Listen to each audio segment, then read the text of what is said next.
Welcome back, guys, to another video. And just real quick, guys, Happy New Year. 2014 is now behind us, onwards to 2015. Now, usually around this time, this is when YouTubers do like a top 10 favorite video games of 2014, and gaming has had its ups and downs. But I want to do something a little different because my game collection has grown immensely in the past year. So what I'm going to do is my top favorite purchases of 2014. Now, the first purchase I want to talk about is a console that either people love or people hate. I absolutely love it, and that is the Ouya, this little cube right here. Now, what I really love about the Ouya is the abundance of a customization that you can do with different firmwares, different ROMs, different emulators, and I'll let you guys know.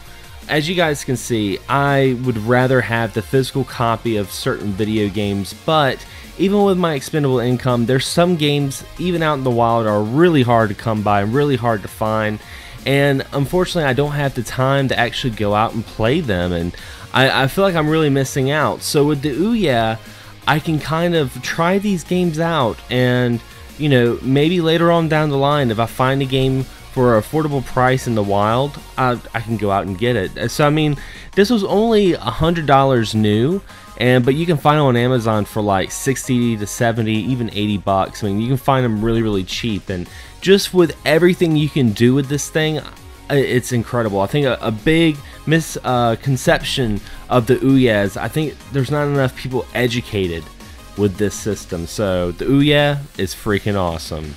Now, the next purchases I want to talk about is actually two PS1 games that's been really under my radar, and I finally found them for a good price in my local retro video game store, and that is Mega Man Legends 1 and 2. Now, I was very lucky to find these games, and I had just got my tax return money, so I had some extra money in my wallet, and I saw both of these in the glass casing, and I was just like, you know what, I got some extra money.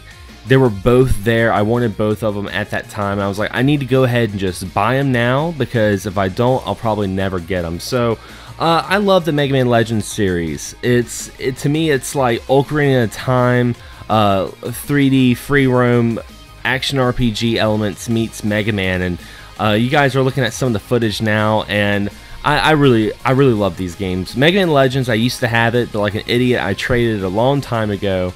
So I finally got that, and I had never played Mega Man Legends 2. By the time I wanted to start playing it, it was already a real sought-after PS1 game. So to finally have these in my collection, I am quite happy. And the next one I want to talk about, let me just move some of this stuff out of the way. The next one I want to talk about is a PS3 game that was really fun, and that is Final Fantasy XIV: A Realm Reborn. Now, what do I like about this game? First of all, it was my first introduction to MMOs. I had never played an MMO before playing this, and so I got to experience that. Now, I never really got addicted to it like some people do, but I did put, you know, quite a bit of hours, quite a bit of months and time into it. To me, I think this would be a great starter MMO for someone that's just wanting to get into it. And even more so if you're familiar with the Final Fantasy universe, or you really like Final Fantasy, this is the game for you, because they have so many references to past entries of the series and actual worlds and monsters, and they even had a quest that had Dragon Quest in it, and that was absolutely awesome. And I had so much fun playing this with my friend Amanda. We spent, you know, many nights grinding and leveling up, and well, she was actually leveling up with me and helping me out because she was so much further in the game than I was, but it was a very fun game.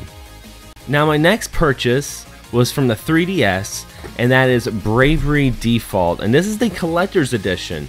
And what can I say about Bravely Default other than that it is a love letter to old school fans of JRPGs. This feels more like a Final Fantasy game than the past Final Fantasies I've played in the past, and I love it. I love the job system. I love a lot of the online features you can do with the friend codes and joining people's parties and helping them out with side quests. It was a lot of fun. I never got to finish it, but I really enjoyed it.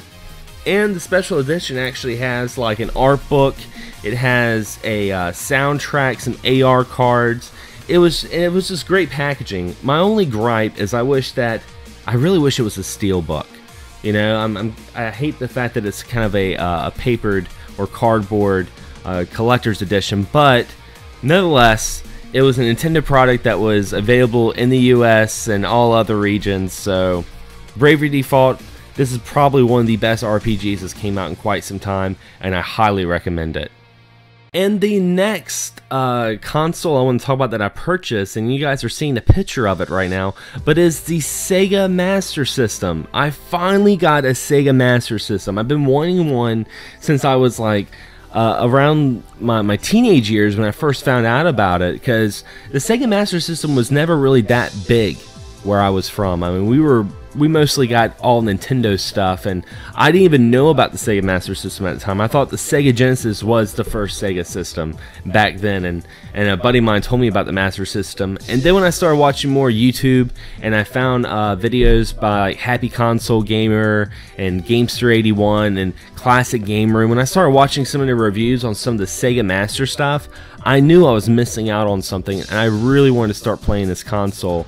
So this year I finally found one for a good price. I got a great hookup from my co-host James Gruesome down in Fayetteville. He shot me a text and told me someone was selling their Master System and a couple of games, and I had to jump on it. I actually made a video when I first got my Sega Master System. I made a video of that in a past upload, so you guys can actually look that up on YouTube.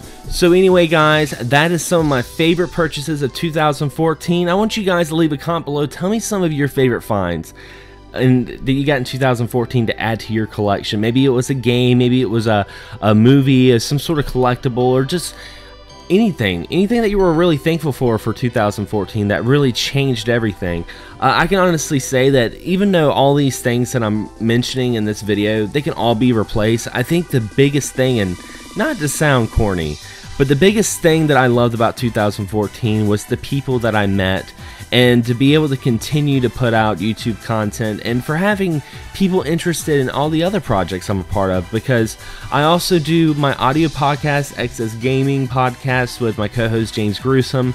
I also do I Got Gameplay with Michael Burhan, Entertainment Talk Nation with Rob and Olivia, and to surround myself with so many projects and have so many people that are really into it and giving me really positive feedback.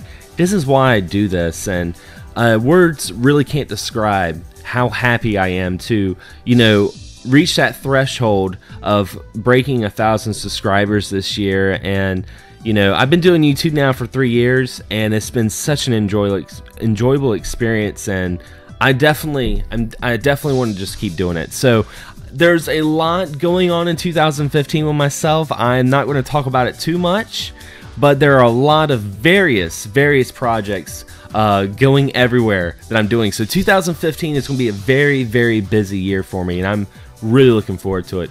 But anyway guys, thanks for watching, thanks for subscribing, Happy New Year, and as always, happy gaming.